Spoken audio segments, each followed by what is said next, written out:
And to target all these platforms, you need to usually have multiple teams of developers, each proficient in one specific platform. So you might have developers proficient to Windows, you might have developers proficient to macOS, and so on. So it's a large scale, and it means that you would have to write your applications multiple times, you would have to fix all the bugs multiple times, and it compounds. So the costs are higher, the time to develop things is much higher, and it's very inefficient. So ideally want to share the code. Ideally want to make your code shared between the platforms and write as few lines of platform-specific code as possible. So that's what UNO platform is trying to solve.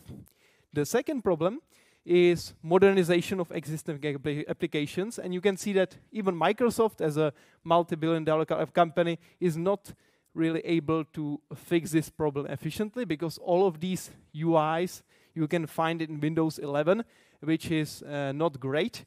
And so you want to have an efficient way to modernize your applications, make them look great on all devices, and bring them to all different platforms in a more user-friendly manner. So that's, again, a problem that UNO platform is trying to solve. So this gets us to UNO platform, which is a free and open source solution that covers both of these problems. It was originally founded in a company called Inventive in Canada, in Montreal. This company was actually one of the biggest contractors for Microsoft during the times of Windows Phone. So if you had a Windows Phone, it's very likely that about 80% of those applications pre-installed on that device were built by the same people who are now building UNO platform, which is a fun fact. They were building most of the inbox applications for Microsoft. And now of course, Microsoft killed Windows Phone, as we know. So the team at Montreal wanted to take those skills that they already learned from C# and XAML and bring it to all platforms to build applications for clients. And that's what happened. They created a thing called Umbrella, which then evolved to be UNO platform, and it was then open sourced on build 2018, I think. And the reason it was open sourced is that Scott Hanselman suggested that it would be nice to bring this platform to all the people, not just as an internal project in the company. So it became this open source solution that is now available to everyone. Everyone can contribute, everyone can send issues, and everyone can send their feedback, which is a very nice community-based solution. So now let's actually go into a demo, because we already know what it is. So let's see how it works. I have a Visual Studio installed. I will be using Visual Studio 2022 preview, which is smart, because it means that we will definitely not have any demo failures. So I have pre-installed, I will show you, I will have pre-installed a UNO platform extension, which is part of, oh, I see there is some text in the chat, and I realize that I don't speak German. So if there isn't a question in the chat, can someone translate it for me? Because otherwise I wouldn't understand what it means. I think it's just a general chatter for now, but and if you have a question and post it in English, it would be easier for me to understand it. So that's for the online audience. So now let's see, extensions, manage extensions, and if I search for UNO platform, I should be able to see here UNO platform extension. And when you install this, you will get the basic UNO platform support, including the UNO platform project templates. So here is in the new project, you have now the UNO platform AMP template. So if I create a new UNO platform app and say hello BASTA, and click create, it will show me this template wizard, which allows me to select all the basic attributes of my application. So I will start with a blank template, which is very bare bones and very simple. And I will select .NET 8 as the current stable .NET. I can select any platforms that I want to support. I can select the presentation framework that I want to use. I will just start with code behind. Then I can select either XAML or C# markup for my UI. I can select the UI theme, so I will go with Microsoft's Fluent language, but you can also pick Google's Material Design. Then you have extensions, which are kind of building blocks of your applications that you can add on top of the basic template, which will make your application startup and build up faster. So you will have some kind of building blocks that you can use to set up configuration, localization, HTTP requests, and so on. Then we have features, which are some additional things like server project, which allows you to communicate with some API and allows you to kind of quickly bootstrap your application's API communication. And finally, you can pick authentication. So there are multiple options like MSAL, OIDC, and web authentication. Finally, you select your application's name and your company name, which for some reason is HP currently, because this is an HP device. And then we have a CI pipeline, which you can set up to build your application in the CI on Git commits. So that's an option that you can generate as well. So when you're done with all those options, you can click Create, and that will give you the basic UNO platform solution layout. So let's give it some time to finalize. I will close these notices. Yeah, that's the moment. Visual Studio is a little bit slow here. Come on. Well, it has completely frozen now. That's so. Let's give it a few more seconds. Maybe it will come back to life, and if it doesn't, I will just reboot, because this is weird. This doesn't usually happen, so yeah. So what do you do while you're rebooting Visual Studio usually? So let's see. Hello BASTA, and hopefully now it will be better. Yeah, it seems that it might go better this time. Yeah, of course. And now we have the solution loaded. So in the solution itself, you can see there is a very simple layout where you have a platforms folder which contains all the platforms you are supporting. And there is Android, desktop, iOS, Mac Catalyst, and WebAssembly. And I can see there is also strings, which allows you to localize your application. Currently, it's English only. And there is a main page XAML, which is your UI itself. This is where you will write your UI for the main page of your application. You can add more pages as you go. And finally, there's app XAML, which is the application main file for resources and so on. So if you are familiar with WPF or WinUI or Windows Phone development even, it's the familiar XAML syntax with XAML and XAML CS as a code behind file. And you can bootstrap it with MVVM or any application architecture convention. So for now, I will start the application on Windows directly, and we'll see what happens. So when it loads, we should be able to see this Hello UNO platform text in a basic WinUI desktop application. Nothing too fancy there, so I will try to make it a little bit more interesting by adding some interactivity. So I will replace this with a stack panel, which will have a padding of 20, just to make it brief a little bit.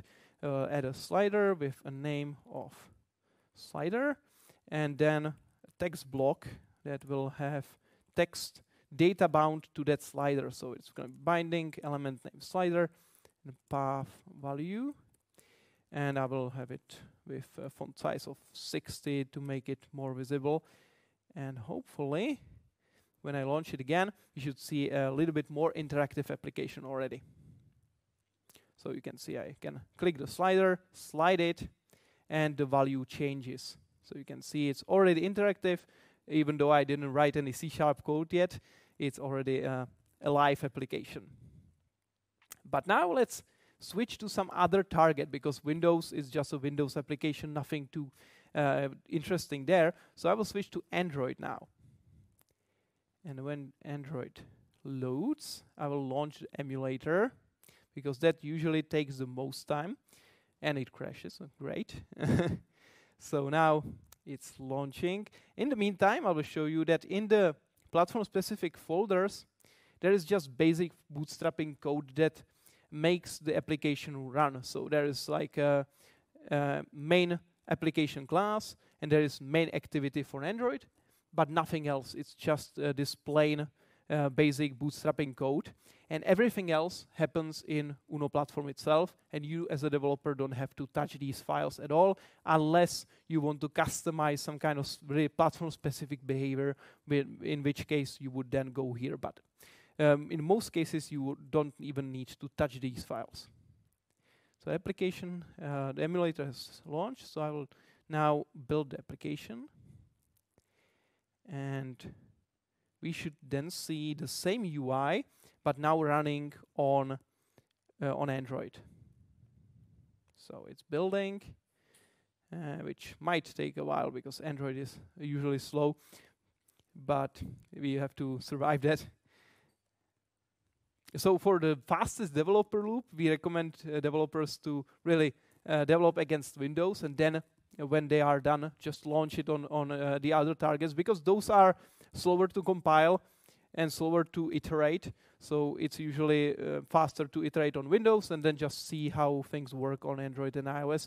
And usually this should just work, because that's what UNO platform promises, that you just write your application once and it works everywhere. So ideally, you shouldn't see any differences when you run it on the other platforms then. So now you have the application running on Android, and you can see it's the same UI, the slider is sliding, and it's showing the same values. The nice thing is that it relayouts when you rotate the screen, so it really adheres to the orientation of the device automatically. And this icon here, it's very small, but I will maybe increase the size. This means that it's connected to Visual Studio for Hot Reload, so it's now it's just there to notify you that it's connected. And the nice and cool thing is, if I now switch the device to dark theme, you can even see that the application automatically switched to dark theme, because we have a dark theme support for the UNO platform itself. So all the controls that are built in are automatically themed in light and dark theme, and you don't have to write any code to support this. It's automatically done for you. So this is pretty cool, and it works across all the targets as well, which I will show you in a second. So then we have iOS and Mac Catalyst, which I will not show you because those are those require to have a macOS device connected to the PC, so I will not show it right now. But it is basically the same thing. It just runs on iOS, and you just need to trust me that it works the same way. So now I will switch to desktop, which is our cross-platform desktop targeting platform. We actually have a custom .NET runtime, which is called .NET 8 desktop. You can see here. It's not a standard thing. It's our custom runtime identifier, platform identifier, which allows us to target Windows, macOS, and Linux in one single assembly. So the generated assembly is then launchable on all the targets without any changes. So if I launch this here, it will launch on Windows. So this is our cross-platform Windows application. But now, if I close it and run the same application on WSL, which is Windows Subsystem for Linux, it should launch on Linux in the Ubuntu shell. So when it starts up, we should see the same UI, but running within Ubuntu. So you can see this is the same thing, but running on Linux, which is pretty fun. So again, if you were to switch the theme on Linux, it would switch to dark theme as well, so it's all supported there as well. And now let's finally switch to the last most interesting target, especially for .NET developers who don't like JavaScript and HTML and CSS, which is WebAssembly. So I will launch this WebAssembly application, and that should give us the same application, but now running in the browser. So let's see. It's launching here, and you can see again the exact same UI, but running in the browser with the same behavior, same UI, same user experience, but it's running in the browser and it's on the client, not on the server. So if I click here and do DevTools, you will see that when I go to network and I move the slide, there is no communication going on because it's all happening on the client, and all the things like .NET libraries and your DLL is loaded on the client itself. So it's great for offline applications that just need to talk to some API, for example. So now it's all happening here on the client. And as I mentioned before, if I go to settings and switch my theme to dark theme, the application automatically changes to dark theme as well, which is pretty nice because it is easier for the eyes when you're working in a dark room. So that's for the very basic example of how UNO platform looks and works. All right, so I will close this for now and switch to the slides to explain to you how all this magic comes to life. Oh, I forgot to mention one thing. We have a online version of that wizard that you just saw in Visual Studio. It's at new.platform.uno. If you go there, you will be able to set up your application in the browser, and then you get a .NET new command that you can run on your device to just create that solution locally.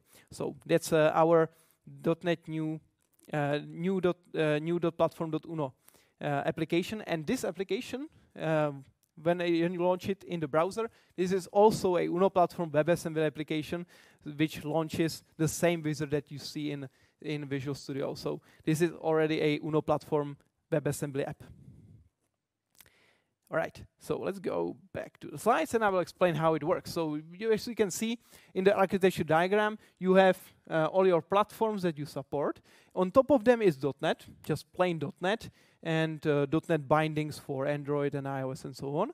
And on top of it is your application code.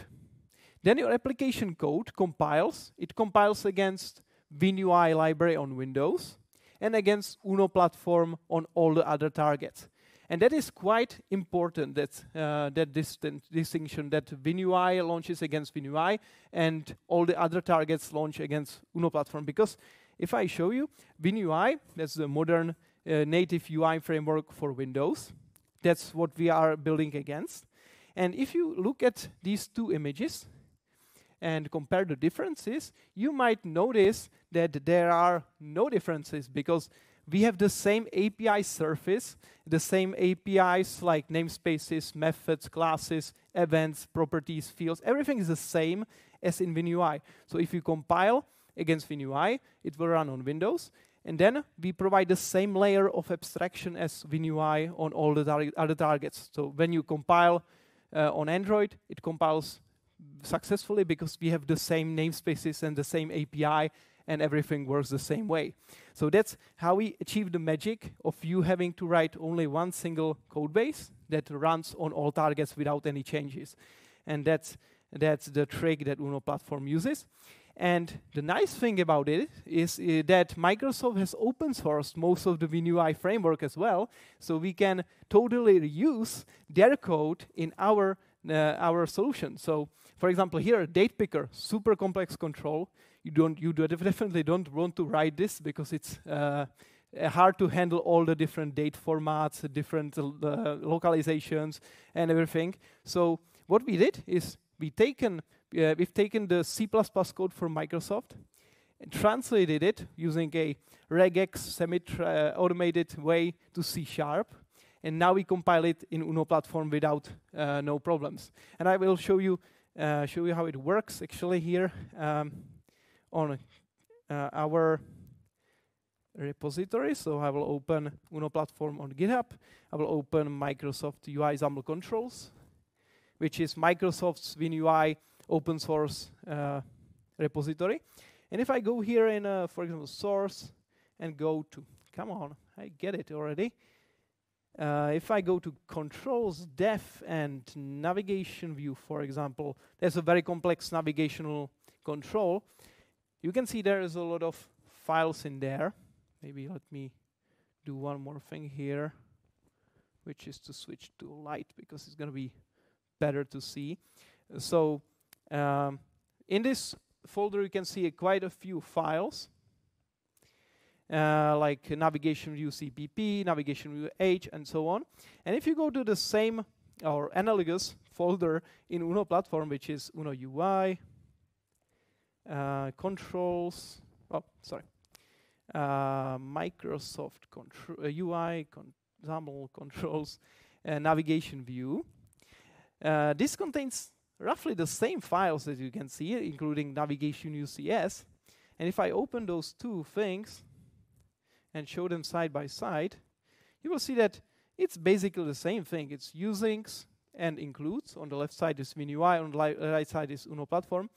But it's just translated to C# instead of const expression. We have const string, and then we have things like or like unhook events or navigation view constructor. So let's go there. That's here. You can see it's the same code. It's just translated a little bit differently. There are different naming conventions, different approach to setting up events and so on, but it's the same thing because we just translated it to C# and it works the same way because we have the same foundational APIs. So we can just copy and paste code basically for Microsoft and use it in UNO platform. And that is super advantageous because they make the heavy lifting for us and we just benefit from it.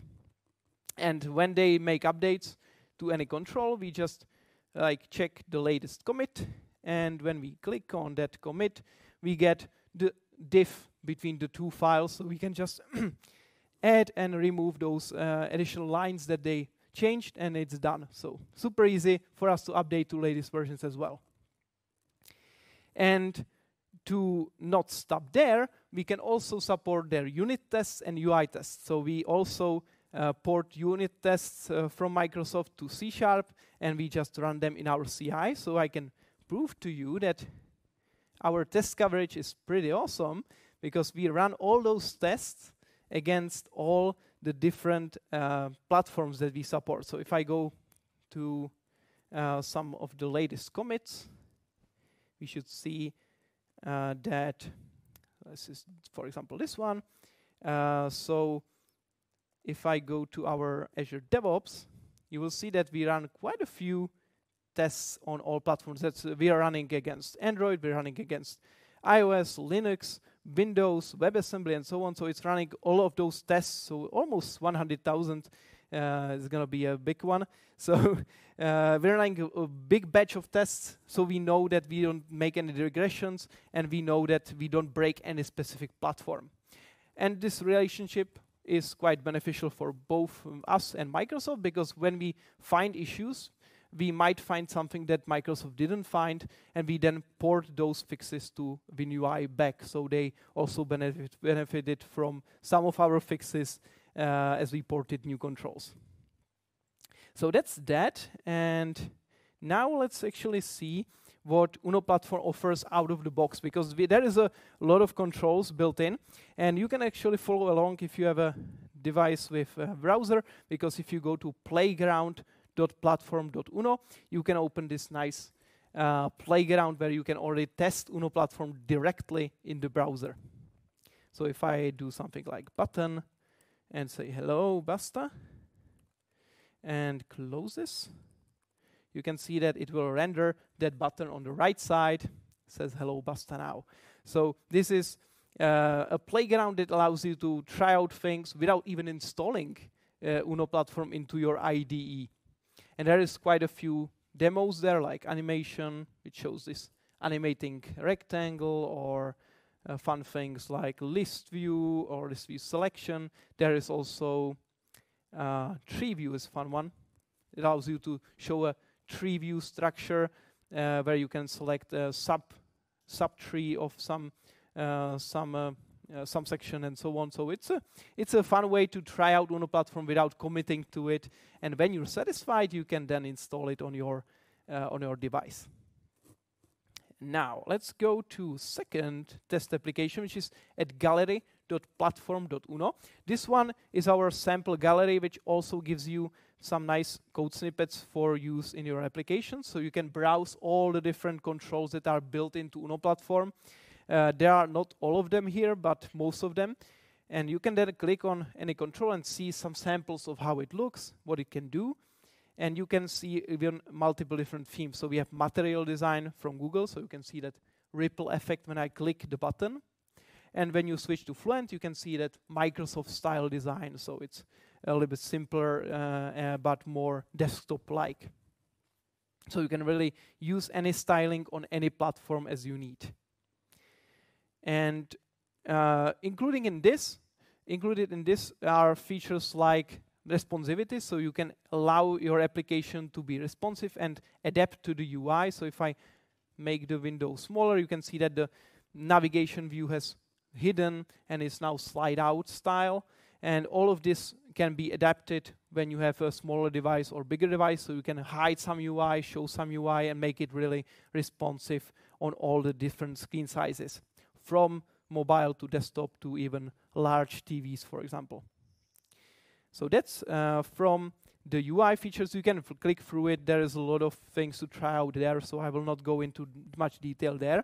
But I will show you some non-UI APIs as well, because as so far I showed you mostly UI, which is things you can see, but there is a lot of APIs in Uno platform that you cannot see, but they are very crucial for your applications to be interactive.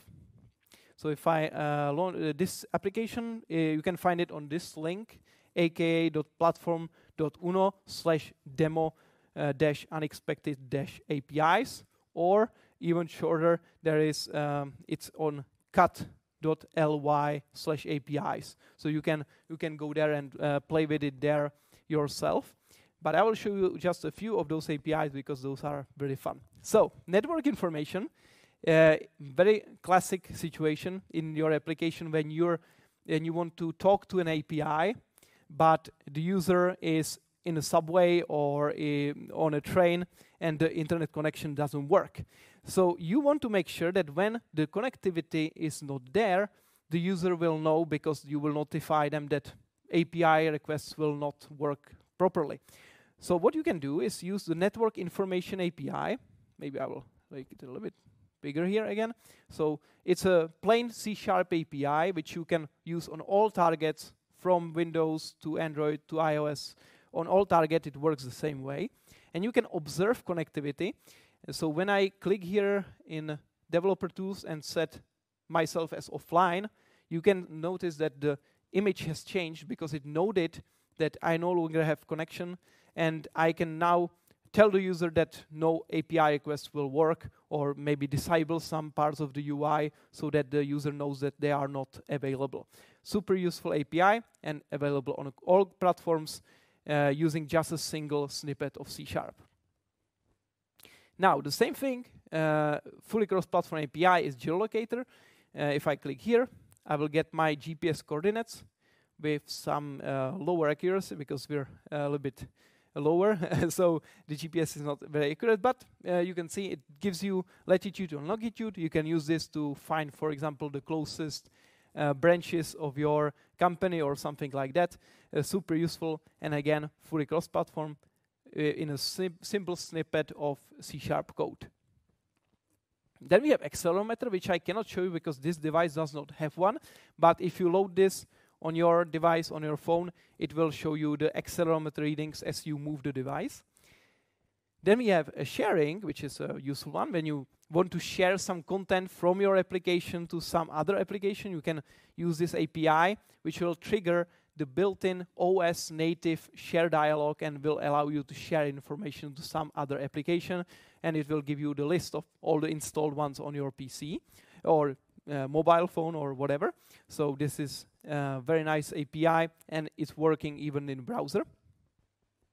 Now, speech recognizer, this is a risky one. So let's try it. Hello world. No, world. Okay. Hello world. Okay, now better. So this allows you to transcribe your speech into text. And again, it's cross-platform, so you can use it on Android, you can use it in iOS, and it's all using the native APIs. So it will use all the native speech recognizer APIs on Android and iOS, and it will work natively. Super nice one, and it's fun. It works in the browser as well. Now, this is usually a fun favorite, audience favorite, because it allows you to access the file system on your device, and this API that allows you to pick folders and files. And the cool thing is now you can see we're running inside of a browser, which is usually capable only of downloading and uploading, right? In this case, it's actually a little bit better, because if I select a folder like here in the pictures folder, and I give the browser the permission to access the files in the folder, you can see that there are 3 files on my local file system. And if I go there and go to that folder, you can see those are the 3 files that I see here. And now I can even create files and write onto my local file system directly. So I allow the browser to access my file system and save changes. And it created a new hello.txt file, which I can see here now. And I can write to that file and say, hello, BASTA, and write to file. And now, if I open it, we should see that text showing up there. So you can see hello, BASTA is showing up here. So we have just touched our local file system from the browser directly without having to download or upload any files, which is super cool because it makes it possible to build real-world interactive applications using UNO platform, and they can still run in the browser and don't have to be installed, which is pretty cool. So now ambient light, this is a fun one. If I turn on my flashlight and shine into the device, you can see that it shows me the lux values of the light surrounding me. So this API can be used if you are building some application that should switch to dark theme, for example, automatically when the user is in a dark room or something like that. So fun API, and it's running in cross-platform way, even in the browser, which is pretty cool because that's it's pretty amazing that browsers are capable of feats like that. And now for my most fun demo, I have brought my Xbox controller, and my colleague there, Dominic, has built this demo, so props to him for this demo. So if I start observing gamepad changes, you will be able to see that when I move the thumbsticks and press buttons, it's showing up all those buttons in the browser. So this is using the JavaScript gamepad APIs, but you as a developer are just writing C# that talks to the browser's JavaScript interface and talks to the gamepad itself. So super useful if you are writing some game or want to have your application be controllable using a gamepad device. And again, fully cross-platform, so you can use it on Android, you can use it on iOS, and you don't have to write any platform-specific code. So this is from the main demos. I have some additional ones, but I cannot show them. My favorite one is MIDI, which is musical instrument device interface, which means that when you connect your digital piano or guitar, you can play a sample song on that device from the browser, which is amazing and just blows everybody's minds usually, because it's just the browser talking to a USB connected device that then plays notes. And again, it's cross-platform, so it works on the Mac, it works on iOS, it works on Android, everywhere. So that's from what's built into UNO platform. And now let's see how you can really customize things when you're using it. So first off, you can use any IDE that you can imagine. So Visual Studio Code, and Rider all are supported with all the features like Hot Reload, debugger, code completion. You can see a Hot Reload is the thing that allows you to change the code and see the changes live in the running device. So you don't have to recompile. You can just test your XAML changes and see it live on the device. And again, the Hot Reload works on all platforms, so you can use this for WebAssembly, for Android, and so on. You can also pick any application architecture. So you can start with simple applications with code behind. You can then transition to MVVM, which is model view model. And even more advanced, you can go with MVUX, which is our custom flavor of model view update architecture, which adds a bindable proxy layer, which is generated by source generators. It's pretty advanced. It's complicated to explain it. We have extensive documentation, so if you're interested in how it works, we have docs on our website, which I will show you later. Also, you can switch from XAML, which I've shown you in the sample application, to a C# markup code, where you can define your UI in C# directly. So you can see it's using kind of a fluent code, which contains all those extension methods. So all of these, like horizontal alignment, vertical alignment, all of these are extension methods, which are source generated using C# source generators. So if you have a custom control, it will automatically be adapted as well, so you will be able to use it with C# markup as well. And now, if you are not satisfied with all those APIs that we provide out of the box, you can also reach out to any native APIs. So you can write any C# or XAML platform-specific code. So you can make some things work specifically on Android or iOS. You can only show something specifically on some specific targets. So you are in full control, and you can reach out to any native APIs if you choose to. And then we also have, for MAUI developers, we have a feature called MAUI embedding, which allows you to take MAUI controls and embed them into UNO platform apps. So these libraries that are available for MAUI can also be used in UNO platform, and they will work on Android, iOS, and Windows, because those are the targets that MAUI supports. So it's a possible way to kind of modernize your MAUI applications, or the transition from MAUI to UNO platform step by step by embedding existing components into UNO. Finally, in our ecosystem, we also have a thing called UNO extensions, which is a kind of additional library that you can install. It's not a required one. It's something that you can just install optionally. And this gives you kind of building blocks, kind of Lego blocks, that allow you to build up your application faster. So there is navigation prepared, there is hosting for you, there is configuration, localization, and so on. Kind of prepared blocks of code that just make your life easier as a developer when you are bootstrapping your application. So that's UNO extensions. And finally, we have a fun Figma plugin, which allows you to kind of make your work with a designer easier. So I will show you a demo of that here. I have Figma installed.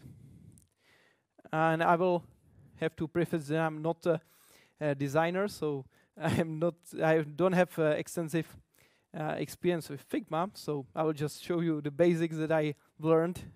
So yeah, I have a application set up here in Figma Designer, and I've installed the UNO platform plugin from the store. And if I run it, it will show me a separate window, kind of a pop-up window inside of Figma. And this application here, this pop-up is actually a UNO platform WebAssembly app running within Figma. And if I click something on the designer and I refresh, it will load that part of the UI as a WebAssembly application, which I can even click into and write something in, and I can see it interact live in the browser. So if I'm satisfied with what I see, I can then export that code into XAML or C#. And you get the whole UI exported that you can just copy and paste into your application. And that's pretty fun. I have to tell you that this part of UNO platform is a paid product. The rest of it is free and open source, but this plugin is a subscription-based model. So if you want to use it, you can buy a subscription to use this plugin for your designer. So now we got to that specific part that many people are asking about, and that's how does it work when it's free and open source? How can it be sustainable? And I've already showed you that we have Figma plugin, which is subscription-based, so that's part of our revenue. But we also have clients that have built applications with Uno platform successfully. We have built applications for clients, so that's additional revenue for Uno platform. And we also allow companies that are interested to get priority support for their issues and their feedback and their features. So if you need something and need to have it built fast, you can pay us for that priority support and you get your things fixed and implemented faster. Example of that is Kahua, which brought their Windows Presentation Foundation application to the web using Uno platform.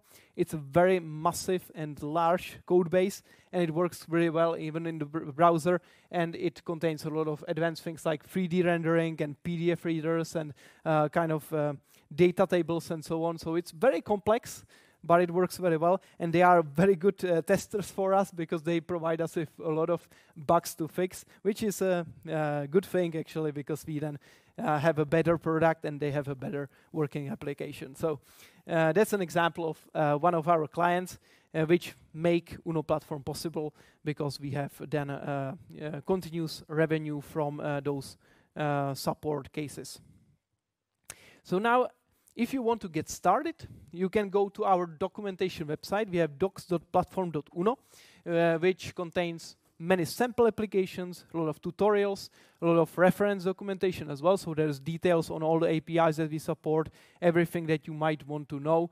And we also have some existing books which contain information about Uno platform, so you can find those in the bookstores. And for those who are interested in migration of existing applications from WPF, WinUI, UWP, Silverlight even, or Windows Phone, you can do that via our docs site as well. We have documentation for migration specifically, so you can see what are the steps needed to migrate your applications to some newer framework like Uno platform. And to show you a kind of more showcase of how Uno platform can look if you customize it really well. This is a community project where the author has taken a League of Legends client from WPF, written in XAML, and ported it in Uno platform, and you can see it's a very custom UI, but still build up of all those basic components like buttons and switches and list views. But you can see it's very customizable, fully stylable, and you can bring your company branding very easily because it's all based on the full XAML syntax that you might know and love. And finally, a nice showcase of modernization and migration is NuGet Package Explorer. You might know this, maybe not even realize that it's it's based on Uno platform. But if you go to nuget.org and find some package like newtons of JSON, you will see there on the right side there is a link called Open in NuGet Package Explorer. And if you click on it, this will open a Uno platform WebAssembly application that downloads that package and then extracts it and shows you the contents of that package. So now you can see all the information about the package itself, all the dependencies, and then all the contents like a license, a package icon, and README, and even libraries. So I can go here and see the DLLs and see assembly attributes, PDB info, PDB sources, and so on. All of that is there. So if you're a library author, this is a useful tool for you to see what is inside of your NuGet packages. You can even open local NuGet packages from this and open a specific feed as well. So a very useful application, and it's now available on nuget.org directly, because Claire Novotny helped us to bring that existing NuGet Package Explorer from the desktop to WebAssembly, and now it's available to everyone in public. So super cool. So yeah, so that would be from the demos, and I can actually prove to you that it runs really everywhere. So you can see Uno platform running on a Tesla browser. You can see it running on a smart fridge and also on a digital watch. So it's really fully cross-platform, runs everywhere, and you can bring your application anywhere you need. So to wrap it up, we have a giveaway that's happening right after this at 16:45. So you can come to our booth and have a chance to win a Lego. You can scan the QR code to sign up for that. And tomorrow we are having a competition for the monitor as well. So if you want to win a gaming monitor, then you can sign up for the giveaway and have a chance to win. And with that, I thank you very much for your attention. And if you have any questions, I will be happy to answer any questions that you might have. Thank you.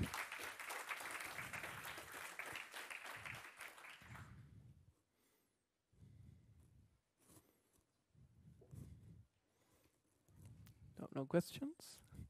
Okay, there's a question. Oh, yeah, nice.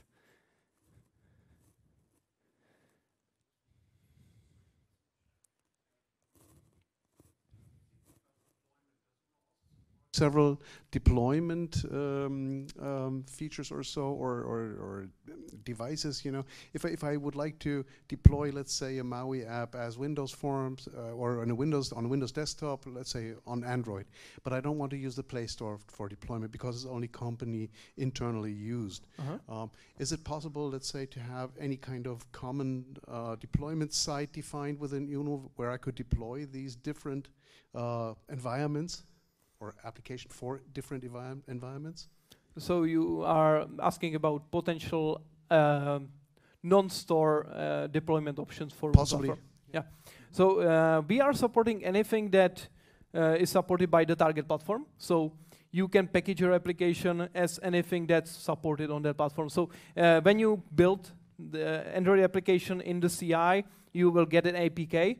And you can then deploy it any way you want. So you can put it on some company feed, or you can publish it on Play Store, or you can publish it on other Android stores. It's really up to you. It's just an APK, so it's still just the general format that you would expect from Android. And the same goes for all the other platforms. So you on iOS you get an IPA. On Windows you get an MSIX or XZ, and you can really decide what you will do with it. It's really up to you. We are really native platform, so we're using the native approaches on that specific platform. There is no like indirection involved there. Okay, thank you. Yeah, no problem.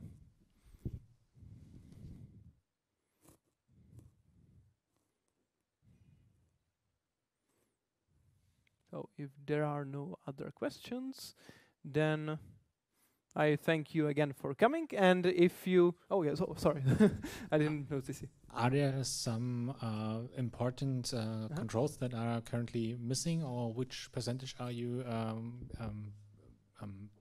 Which controls do you have which are missing? Because, for example, we are a business application in a bigger company, currently located on WPF.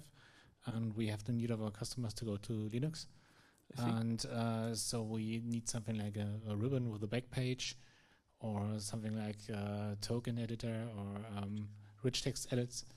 I see. So something more complex, which I didn't see on your examples. Yeah.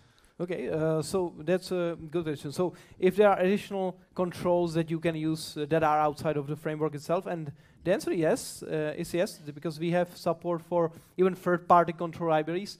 Like what is built into UNO platform is basically what you can find in WinUI gallery, which is available from Microsoft. You can see all the controls that WinUI provides, and we support those controls because those are part of the WinUI API service.